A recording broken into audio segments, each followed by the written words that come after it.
Everyone, hoy es martes, el 8 de junio 2021, y en este video vamos a hablar de las tareas que necesitan hacer antes del 9 de junio y dos más tareas que necesitan hacer antes del 10 de junio. So hi everyone, it's the 8th of June 2021, and we're going to talk about 3 activities that you need to do before the 8th or before the 9th of June, and then actually there are 4, and then 2 more that you need to do before the 10th. So hay de hecho 4 actividades que necesitan hacer esta noche. There are 4 that you want to do tonight. And you see on the screen here, there are 3 listed here, and it says like 17 for the following week, but you have some time on those. Only 4 are due tonight. So let's look directly at those. Vamos a ir directamente. So I'm going to go ahead and click on Vista del Estudiante, which means student view. There's this preliminary stuff that you want to get from the Zoom video. I'm going to post it. It's super long, 3 hours, but if you want to scroll through it or, scrub through it and see what parts that you need, that might be helpful to you. So here we are. I have this listed as día 1, día 2, día 3, día 4. I didn't change it because I want you to get the idea of how fast we're going. Vamos muy rápidamente. So we're going very fast. We've done about 3.5 days worth of review, repasos, and this is first day, el 8 de junio. We didn't get through all 4 because we just lost some time for introduction and syllabus and all that stuff that we do on first day. But after you look at un poco de repaso, and after you look at the PowerPoint for review, you want to look at all the things you have leading up to the práctica. This is the first práctica. Let's see how to do it. So this is due la medianoche. And what you want to do is practice using ser y estar. I'm going to use these prompts here to make 30 sentences. 20 using ser, 10 using estar. And for example, if the prompt is mi casa, you might say something about the color of your house. So for example, mi casa es amarilla. You could say my house is old, or you could say mi casa es grande, it's big, mi casa es pequeña, mi casa es small, and so forth. But you want to use these prompts, and you want to be sure that your adjective matches up with your noun. For example, when you click on the list, you have the word for yellow, but it's not amarilla. It's right here, amarillo. But we have to change it to amarilla because casa es femenina. So with nouns and adjectives, you have to think about 2 things as a reminder. The gender, el género, y el número, number. El género y el número, gender, number with adjectives. So you can go through that. You can say yo soy alto or yo soy alta or whatever you want to say about that. Now for estar, again, you can use ser for all of these, but you do want to make 20 sentences using ser. For estar, you just need to make 10 sentences. And to help out, use the adjectives that have an asterisk by them. So for example, aburrido, this is aburrido also, but it doesn't have an asterisk. That just means that depending on how you use aburrido, if you use ser in front of it or estar in front of it, then it will mean different things. One is just a question, ¿estás aburrido? And the other one is an insult, maybe, eres aburrido or aburrida. So here's one, agobiado. ¿Estás agobiado? Are you overwhelmed, or are you just inundated with work? Alegre. Yo estoy alegre. I'm happy. Kind of like the pharmaceutical drug, Allegra, the allergy, Allegra. It's from the Latin to be happy, alegre, alegra. Okay, so where's some more with some cansado, cansada. These are surefire adjectives that you can use with estar. Okay, so go through that, and you want to make 30 sentences total, just 10 with estar. That's práctica 1. How about práctica 2? practicados, you're going to have to go to studyspanish.com. How do I get there? We'll just click on there, and there we go. So once you get into studyspanish.com, you want to click on the drop-down menu under present tense. Where's that? I actually have a couple open already. So present tense. Now be careful, because if you scroll down, you're like, okay, I'm going to click on the drop-down menu. There it is. But this is preterite tense. Sorry, this is pretérito. We haven't gotten to the pretérito yet, and that would be kind of scary for you. But you want to click on present tense. We got that. If you need to review how to conjugate the verb, do so. You can use the review here in Canvas. But create unique quizzes and complete for each of these. So this is kind of a specific linguistic thing or lingo thing for this website. Unique quizzes. What does that mean? Is it like, is it someone's name or something? Unique quizzes. What are those? So it just means quizzes that are not all the same. So each student, if there are 11 of you, there will be 11 different quiz types, or 11 different arrangements of the quiz. You're going to create a quiz for AI verbs, 2 questions, a quiz for ER verbs, IR verbs, regular verbs, 5 quizzes total, so that you're doing 50 questions, right? You want to get 100 on them. And the reason why we say that is because you can. We believe that you can. Once you get 100, take a screenshot and use the videos that I've posted in this announcement to help you learn how to do a screenshot if you're not familiar with it. Don't feel bad if you're not. You just got to watch that video. I believe he gives like 10 different ways to do it. I think that the easiest way is number 3. So it goes into your files. I would do it on this computer, but this is a rotate computer, which doesn't allow me to. For good reason, you don't want a bunch of junk on your computers. So here we go. We're going to make a quiz for just AI verbs, a unique quiz. Oh, there it is. Create unique quiz. You don't even have to think about it. You just click here, and it creates a unique quiz for you specifically. And this quiz will not be the same for someone else. You would include vosotros, vosotras. You do. And let's go through it. Let's see how this works. So cantar, that's the infinitive. Remember, infinitive is the verb before it's conjugated. What's the root of cantar? It's going to be everything but the last 2 letters. And it's for Rosa. What pronoun can be substituted for Rosa? Rosa, ella. Yeah, it's usually a feminine name. It doesn't matter. El, ella. It's going to be either way. Rosa canta bajo el cielo. How about vosotros? Here we go. Practicar, to practice. So the infinitivo is practicar. Let's take the last 2 letters off.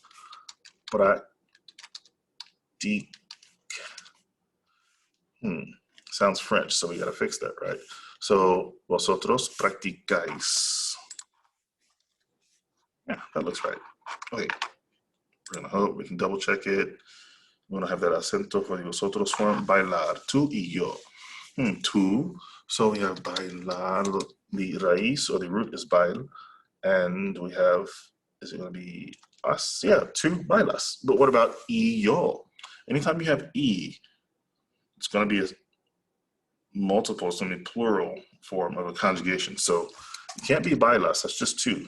Bailo, well, you're getting closer. That's just yo. What about tú y yo? So it's going to be you and I, nosotros. Bailamos. Yeah, that's the one. Okay, espera Julia. To wait for it. Julia waits. Su llamada. Julia espera. Take the ending off. Espera. Ella espera. That's what we want. Su llamada. She waits for her call. Llegar, to arrive. Emilio y Ana. Llegar. Lleg. And then it's going to be plural because we talked about that it's going to be 2 people. It's more than 1 person. And the ending, llegamos. No, that's nosotros. How about ellos? Llegan. Remember from our conjugation list. Okay, entrar, to enter. So we have entrar. Take the last 2 letters off, and at the appropriate ending, el hombre. El hombre. What could that be? If we remember from our vocabulario, it's going to be the man. So it's going to be él. That's the pronoun that could work for him. El hombre entra. How about llenar? So we have llen. I'll take the ending off to yen. Yo lleno, tú llenas la copa de vino. How about comprar? Comprar, to buy. And if you remember the patterns well, you really don't even need to know what these words mean. Hopefully you're not saying anything crazy. I can assure you that you're not. But the yo form, take the last two letters off. The yo form is usually going to be O or O-Y. Julia, she pays. Ella paga la tarjeta con tarjeta de crédito.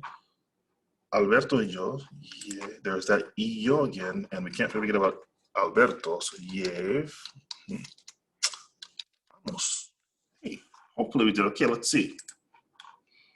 Oh, we did okay. So now we need to take a screenshot. If all else fails, you're going to try it with your phone. Yeah. I do recommend watching the video, of course, of how to do screenshots. He shows you 10 different ways. If you're real techie, then some of the later ways will be interesting to you. But if you're not real techie like myself, way 1, 2, or 3 are probably the ways to go. Generate another quiz and also take a screenshot when you finish that. And then you want to upload them here. You want to do this not just for Práctica 1, or not just for Práctica 2, but for Práctica 3 y 4 as well. So not for 1, you don't have to do it for 1. Or for number 2, 3, and 4, you want to do these screenshots after taking the quizzes. Now it's a lot, so you want to get started and do the best you can. I'll do this. I will take like a 90 and above. So if you get in a bind and you're trying really hard, it's 11:50 at night, you just got a kid to sleep or something like that, I'll take 90 and above. Shoot for 100, because that lets me know that you're ready to go along forward. If you want to put it into a PDF document, I'm just going to use Google Docs here just as an example. You could, put your screenshots here. I wish I could do this on this computer, but I can't. But you would go to Insert, and you want to upload from your computer. Oh, here's something. Success. So I just inserted that, and I'm going to download it. This is all in Spanish. I can't apologize because he's Spanish, but just bear with me here. So Documento PDF. I want to save it as a PDF. Now that's on my computer, on this Rose Day computer. It's probably in downloads or something like that. Yeah, there it is. Document without title. So I'll just leave it at that. So I just downloaded a PDF. I inserted an image, which will be my screenshot, and I'm going to upload it. So I'm going to choose the file, document without a title. There it is. It's showing up there. I'm going to entregar, or turn in. And for me, yay, for me it will be just a test student, right? So what I will do when you turn everything in is the following. I will go to, it's not showing that anything has been turned in, I guess. Yeah, one person has turned something in. Who is that? Oh, it's me. So there it is. So I just turn that in, and boom, you get 1 point. Just kidding. I didn't complete the assignment, so maybe I can give you 1 point for at least thinking about it. So you want to do that for Práctica 2, 3, y 4. For Práctica 5 y 6, they're not due until midnight on Wednesday, sorry, the 9th. And those are about the verbs gustar. So for these other ones, Práctica 3, you want to do that. That's a verb conjugation, stem changers, and irregulares. Same process. You want to upload it after you take the quizzes and screenshot it. Práctica 4. Actually, número 4, you don't have to upload anything. So it's just 2 and 3. And you do want to review all of this. You don't want to click here because this is for searching, but you do want to click on reflexive verbs and pronouns. And let's see, which ones does it say? Yeah, you want to click on the one about reflexive verbs. You don't want to do all of these because that would take so much time. So the first two. It gives you a good review. Hola, nice to see you here. Welcome to the first lesson on reflexive verbs and reflexive pronouns. First off, what is a reflexive verb and what are reflexive pronouns? Okay, so you'll have Let me show you a few examples of reflexive verbs that we use every day. Yep. So these are things that we use commonly to talk about things that we do. Remember, verbo reflexivo is something you do to yourself. It's like you look in a mirror, the reflection that you see is yourself. It goes back at you. Same thing with a reflexive verb. So that's práctica cuatro. Take the quiz and then go on to cinco y seis after reviewing a little bit about gustar. Remember, for gustar, we use gusta y gustan. It's not about you, it's about the object. And I hope this video has been helpful for you. If you have más preguntas, you can send me a Calendly. You click here, Habla con el Profesor. Y espero ver a todos en clase jueves el 10 de junio. Hasta luego.